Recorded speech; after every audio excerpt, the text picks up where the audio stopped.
এইবারের রমজানে আমরা কোনো গুনাহের কাজ করব না ইনশাআল্লাহ।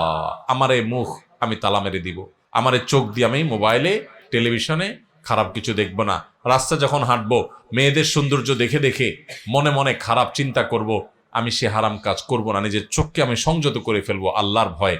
আমার উপার্জনটা হবে হালাল, আমার কাজকর্ম হবে সব ঠিকঠাক মতো, কারণ রমজান মাস তাকওয়ার মাস, রমজান মাস ভালো কাজ করার মাস, রমজান মাস হারাম কাজ ছাড়ার মাস।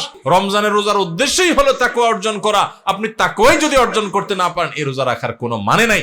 এই জন্য শুধু ইফতার আর সাহরি না, শুধু না খেয়ে থাকা না, শুধু পানি পান না করা না, শুধু যৌনতা বর্জন না, সকল পাপাচার বর্জন করার ট্রেনিং নিতে হবে রমজান থেকে।